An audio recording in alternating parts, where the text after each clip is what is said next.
Eu queria começar, eu fiz uma breve apresentação e o intuito da apresentação é tentar trazer luz, trazer clareza a um assunto que para muitos é confuso. A gente está falando de uma operação que é uma operação sofisticada, mas que não é nova. Se você for observar as principais fraudes que aconteceram nos mercados de capitais no mundo, as maiores conhecidas, as fraudes da WorldCom, as fraudes da Enron, da Waste Management e várias outras, elas acontecem de maneira muito similar à forma como aparentemente aconteceu essa das americanas. E queria dizer que o caso que está sendo debatido aqui é um caso que diz respeito a absolutamente todo mundo. Existem outras comissões acontecendo aqui nessa casa, e são comissões onde você vê a direita de um lado, a esquerda do outro, a oposição de um lado, o governo do outro. A gente está falando de uma fraude que impacta absolutamente todos brasileiros e brasileiras. Eu não tenho a menor dúvida que todas as pessoas que estão nesta sala foram, em menor ou maior grau, lesadas por essa fraude, e eu vou demonstrar aqui. Outra coisa importante, o deputado que começou com as perguntas, um deputado a chamar isso de fraude. Me permita, até pela origem etimológica da palavra, isso é corrupção. A gente costuma falar que corrupção é coisa de político, Eu conheci em Brasília muito mais políticos retos, corretos, do que aqueles que, enfim, me demonstraram ser o contrário. Por que quando a gente fala da política, a gente demoniza a política, mas quando a gente fala das pessoas mais ricas, dos executivos mais bem pagos desse país, a gente fala de inconsistência, a gente fala de fraude? Corrupção vem do latim corruptus, que quer dizer aquilo que apodrece, aquilo que se deixa estragar, aquilo que se deixa seduzir. Então a gente está diante do maior escândalo, até pela questão numérica, não é uma opinião, do maior escândalo de corrupção que esse país já viu e um dos maiores escândalos de corrupção do mundo, do mercado de capitais. E dentro do modelo capitalista, o mercado de capitais tem que funcionar de uma maneira eficiente. Ele tem que ter credibilidade. Ele tem que gozar da confiança das pessoas, porque senão todos saem perdendo. Porque se as pessoas não confiam no mercado de capitais, todas as empresas, elas sofrem também a desconfiança. Se você não combate, corrige e pune uma fraude enorme como essa, quem dirá onde existirão outras fraudes? E todas as empresas vão pagar mais caro em suas dívidas por conta dessa desconfiança. Todas as empresas vão pagar mais caro para emitir suas ações por conta dessa desconfiança. E o custo, que é o custo que vai para as empresas, é um custo que é repassado a toda a população e que faz também o nosso país um país muito menos produtivo e muito menos competitivo em relação ao resto do mundo. Então, eu acho importante mostrar que essa é uma questão que está além de disputa ideológica, que está além de disputa de direita e esquerda, que está além de disputas quaisquer. A gente está tratando de uma questão que diz respeito a todos os brasileiros e brasileiras, e que lesou todos, sem exceção, que estão nessa sala também. Eu posso ficar em pé para continuar a apresentação aqui, se os senhores me dão licença? Então, Pode ficar à vontade. Eu fiz uma breve apresentação para mostrar para os senhores. Então, vamos lá. Começando, eu estudei o relatório apresentado pelo presidente das Americanas, senhor Leonardo Coelho, e trouxe alguns pontos de destaque do relatório. O primeiro é o seguinte: a apresentação trazida pelo presidente Leonardo Coelho, ela leva a crer, e isso é muito importante, que existia método. Existia uma linha de produção organizada para a realização da fraude.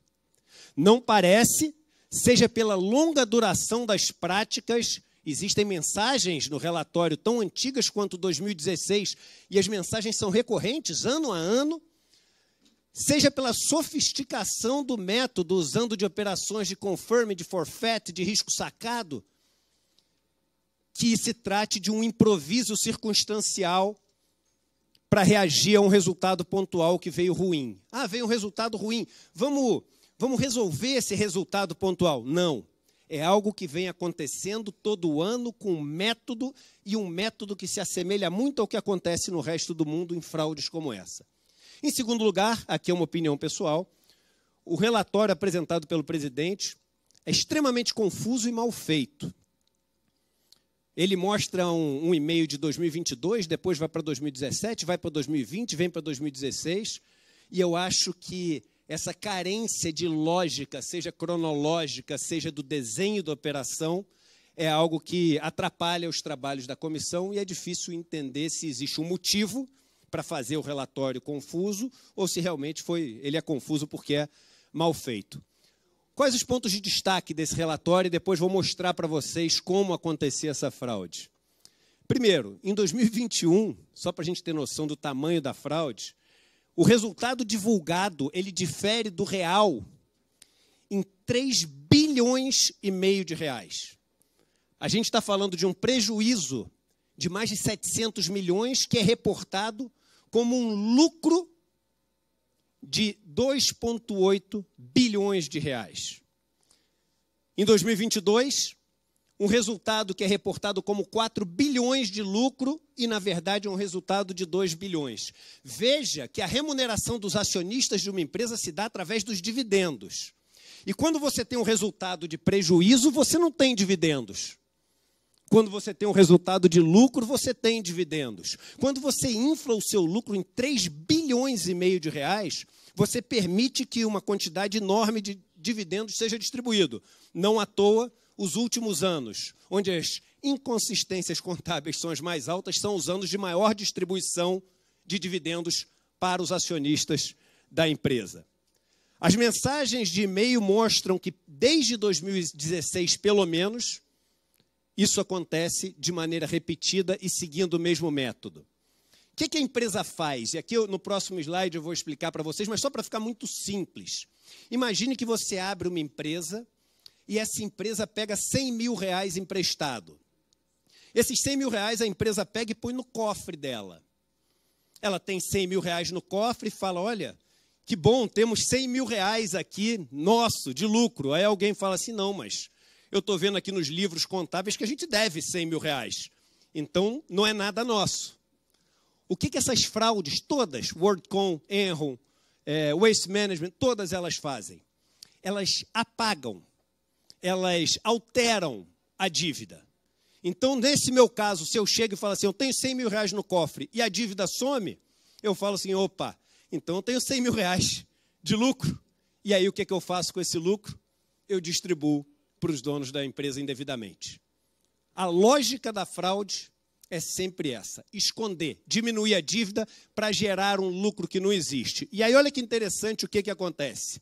Veja que normalmente uma empresa, ela para se financiar, só tem duas maneiras de uma empresa se financiar. Ou ela emite dívida ou ela emite ação. Não tem uma terceira maneira.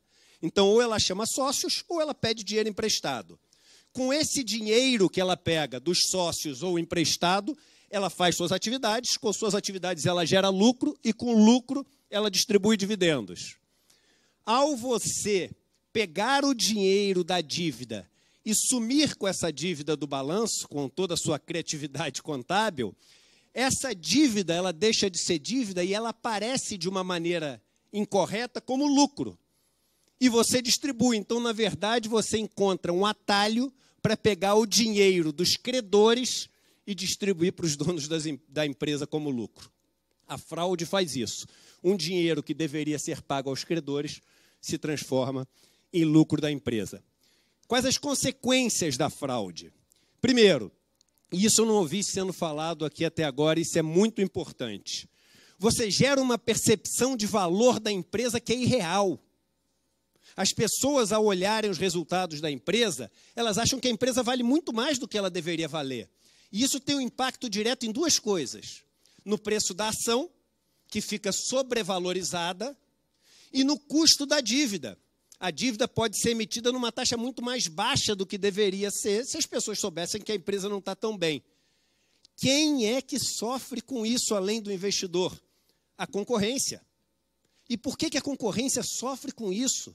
Porque se a empresa infla o preço da ação e diminui o custo da dívida, ela consegue se financiar mais barato do que os concorrentes se financiam apresentando os números corretos. Então, ela pratica uma concorrência desleal. Os concorrentes das lojas americanas deveriam estar incomodados com essa fraude porque eles tiveram um custo financeiro muito acima das americanas que concorreu com eles de uma maneira desleal. Os compradores dos títulos de dívida das empresas e das ações da empresa, eles foram durante anos enganados, porque eles compravam títulos de dívida e ações, achando que estavam comprando uma coisa, mas estavam comprando outra completamente diferente. E o número de investidores, e eu vou mostrar aqui para vocês, é da ordem de milhões de pessoas. A gente acha que é de centenas de milhares, mas vários desses investidores são investidores institucionais, fundos de investimento. Então, aquilo que aparece como um investidor é, na verdade, representado por dezenas de milhares de investidores. Então, aqui para vocês terem uma ideia, eu coloquei gráficos aqui, fica um pouco difícil de ver, mas a gente tem de Lojas Renner, de Via, de Magazine Luiza e de Americanas. Aqui, em azul, é a ação de Americanas, o preço da ação de Americanas. Veja que Magazine Luiza foi uma ação que negociou a níveis mais altos, mas todas as outras tiveram valorização desde 2018 muito abaixo de Lojas Americanas. Ou seja, durante todo esse período, Lojas Americanas teve uma captação usando da sua mentira, da sua fraude, muito mais barata do que a concorrência. Aqui, para vocês terem ideia, esse é um documento tirado da B3 em abril de 2022, antes da fraude. 146 mil pessoas físicas detinham as ações da empresa, mas 563 investidores institucionais. E deixa eu dar um exemplo pessoal para vocês agora, porque isso acontecia com os títulos de dívida, as debêntures também. Então, eu, Eduardo, eu tenho um fundo, trouxe um exemplo pessoal para vocês no Banco do Brasil, e é um fundo que eu sempre investi. Eu quero um fundo mais conservador, com fusões de país, de mundo e etc. Eu quero estar no DI, para não ter risco. E o fundo rendia 104, 104, 108, 102, 103, como um relógio. De repente, em janeiro, 72% do CDI. Você consegue ver numa linha azul aqui, que é uma reta, ela tem um dente. Ué, de onde vem esse dente? Liguei para eles. O que eles tinham dentro do fundo? Lojas Americanas. Então, esse fundo, por exemplo, é um fundo que tem 12 bilhões de reais de patrimônio. E essa diferença que parece pequena, multiplicado por 12 bilhões de reais, é muito dinheiro. Sabe quanto? Esse fundo aparece nas listas como um investidor lesado. Sabe quantos investidores tem esse fundo? 10.385. Um fundo. 10.385 investidores. E quem se beneficiou da fraude? Em primeiro lugar, os acionistas. É uma falácia, é um erro, o argumento de que, mas eles estavam no mesmo barco. Eles perderam dinheiro também, a ação deles caiu. Veja que se a empresa ela teve esses resultados todos muito piores, e se ela hoje tem esse resultado, fruto desses resultados piores, o destino dela ia ser o mesmo. A diferença é que ela chegou nesse destino durante um período onde os donos da empresa ganharam um dinheiro que eles não deveriam ter ganho. E ganharam muito dinheiro. E a análise da distribuição de dividendos da empresa, se não prova, deixa uma grande pulga atrás da orelha em relação a algo muito estranho que acontecia nessa empresa. Veja que quando você pega Magazine Luiza e Via Varejo, isso é uma reportagem do site Invest News, mas eu checo os dados depois e trago para vocês, todas as empresas têm distribuição de dividendos que oscilam muito, claro. Tem um ano que você tem um lucro melhor, tem um ano que você tem pior. Olha a distribuição de dividendos das americanas, desde o começo ali dos anos 2011, 2012. É uma distribuição quase que constante. E aí o que acontece nos últimos anos, quando a fraude ganha corpo e a preocupação começa a aumentar, como a gente vê pelos e-mails. Explode no momento de país onde a ação cai, onde o mercado fica pior. Explode a distribuição de dividendos para os donos da empresa. Veja aqui, 296, 126 e 101 milhões. No próximo slide, mostrando para vocês aqui os registros contábeis da empresa, 296, 126 e 121, só porque às vezes a gente pega reportagens e a gente não sabe se a reportagem está pegando o dado da empresa, então eu trouxe isso para vocês. E no balanço do ano seguinte mostra que o que teria sido distribuído seria de 370 milhões de reais. Além dos acionistas, quem se beneficia? Sim, os executivos e diretores da empresa. Vejam que no ano eu peguei o de 2020, 2021 e 2022, porque o de 2021 é quase igual ao de 2020. Veja que os diretores e executivos, estamos falando de quantas pessoas? 14 pessoas. Em 2020, 20,33 não é que tinha ali um braço e uma perna, é porque é a média de quantas pessoas tinham ao longo do ano. Veja que eles receberam, guardem esse número, por favor, somados 36 milhões no ano de 2020, 54 milhões no ano de 2022. Em 2021 foi um número parecido. Os acionistas, eles ganham muito mais dinheiro do que os diretores, porque isso aqui é distribuído entre todos os diretores. Mas de onde vem o grosso da participação dos diretores? Bônus e remuneração baseada em ações. Então, existe sim o interesse em inflar o preço da ação para que os contratos de opção que eles têm, que dependem de onde está negociando a ação, infle também os resultados que eles teriam. Também todos relatórios oficiais com a fonte aqui embaixo. E as americanas sempre tiveram essa característica de pagar seus diretores muito bem. Então, eu peguei um de 2018, reportagem da Folha de São Paulo, mostrando os diretores mais bem pagos do Brasil. Primeiro, do Itaú, segundo, CVC, Santander, Croton, BR Malls e Americanas. Sempre receberam muito bem. Vamos lá. Olha só o que aconteceu nos últimos anos com Americanas. Os diretores, assim como acontece com os dividendos deles, à medida que a fraude foi ficando próxima a estourar, eles foram aumentando a sua remuneração, quase que como sacando tudo que dava tempo antes do negócio estourar. Eu digo como uma impressão que eu tenho, não estou fazendo nenhuma acusação.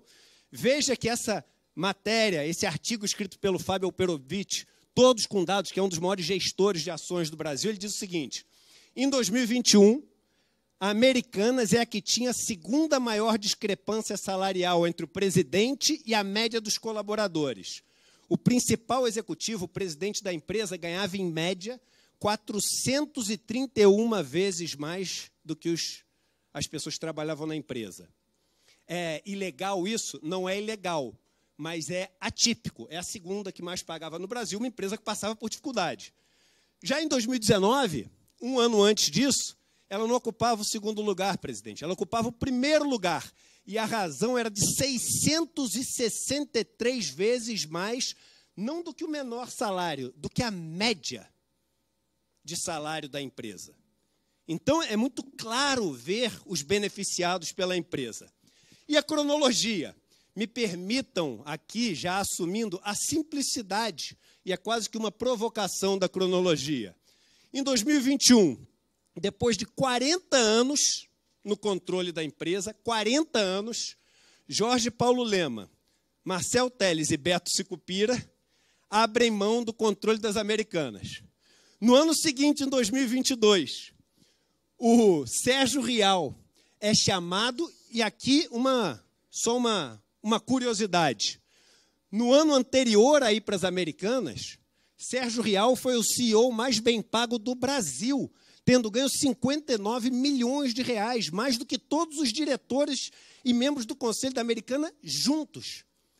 Será que o principal, isso é uma pergunta que a gente tem que fazer, o principal e mais bem remunerado CEO do Brasil iria para uma empresa de um setor sob pressão, que é o setor de varejo, um setor que vinha sofrendo muito nas suas ações, para assumir sem pesquisar o que estava acontecendo. Não estamos falando de um dos diretores presidentes, estamos falando do presidente mais bem remunerado do Brasil, com uma remuneração individual maior do que todos os diretores e membros do conselho juntos. E em 2023, a fraude acontecendo. Aqui uma notícia do G1 dizendo que pode apontar para mais de 40 bilhões de reais. E aí uma frase que a gente tem que tatuar aqui na parede da comissão. Países com mercados de capital desenvolvido são extremamente rígidos para punir fraudes e práticas que lesem os investidores, porque eles sabem que dentro do modelo capitalista, o mercado de capital torto, o mercado de capital frágil, é algo que afeta a sociedade inteira. Vamos lembrar que o dinheiro que foi distribuído para os acionistas da empresa é um dinheiro, além de indevido, que está rendendo 13,75% ao ano. E quem é que paga os 13,75% ao ano desse dinheiro que eles não deviam ter distribuído? Todos que estão nessa sala, independente do partido, do estado, do lugar que são. A gente paga esse dinheiro. Outra coisa, que é meio que um efeito borboleta da história, mas que é importante a gente se perguntar, será que se a fraude não tivesse acontecido, ou se tivesse sido descoberta antes, a reputação dessas pessoas seria a mesma? Será que essas pessoas teriam o mesmo patrimônio que tem hoje? Será que as outras empresas deles não teriam sido também alvo de investigação? E se isso tivesse acontecido, será que eles teriam feito as operações que fizeram, como, por exemplo, comprar a Eletrobras? Quando a gente volta para trás, a gente tem que entender que se a gente muda lá atrás um ponto da história que está errado porque houve uma fraude, tudo que vem depois pode mudar também. E termino com o último slide mostrando o seguinte. A gente tem um caso aqui no Brasil de uma empresa que ficou famosa mundialmente por causa de escândalos de corrupção. Concluindo, presidente. Já esgotou. 30 segundos, presidente. O tempo necessário só para Vossa Senhoria concluir. Agradeço, presidente. Petrobras. Petrobras foi um caso mundialmente famoso, onde os investidores se sentiram lesados. E o que aconteceu com a Petrobras? Nos Estados Unidos, a Petrobras teve que pagar uma multa para os investidores de 2,95 bilhões de dólares, 15 bilhões de reais. Dinheiro público, dinheiro das pessoas, porque nós somos os donos da empresa, os controladores. Então, quando uma empresa que é pública comete fraude, comete corrupção, nós todos, como cidadãos, pagamos aos americanos investidores. E quando uma empresa brasileira comete fraude, uma empresa dos 3 homens mais ricos do Brasil, a gente não vai cobrar dessas pessoas? Se me permitem uma sugestão, eu acho que a gente tinha que começar fazendo o que fizeram nesse caso. Uma ação coletiva dos acionistas e dos debenturistas, cobrando a responsabilidade e os danos financeiros para que isso nunca mais aconteça, sirva de exemplo e o nosso mercado de capitais siga sendo um lugar onde as empresas possam se financiar e alavancar a economia do país. Muito obrigado, presidente. Você sabe, deputado Mourão, deputado Tarcísio, que eu trabalhei 20 anos no mercado financeiro e tem coisas que até hoje eu não consigo entender direito, porque é um acúmulo de conflitos de interesse que, enfim, levam a esse tipo de fraude.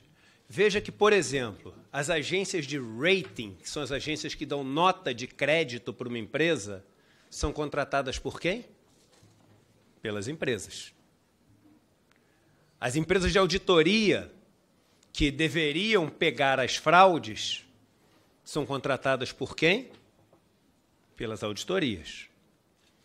Não faltam, enfim, memórias de reuniões onde eu participei, onde a discussão preliminar, aquelas informais com as empresas de rating ou de auditoria, era o seguinte, mas vem cá, você acha que você vai me dar tal nota? Ou você acha que você vai... Senão, eu não vou contratar. É um conflito de interesse brutal. E aí, esses conflitos de interesse levam, por exemplo, ao caso Lehman Brothers.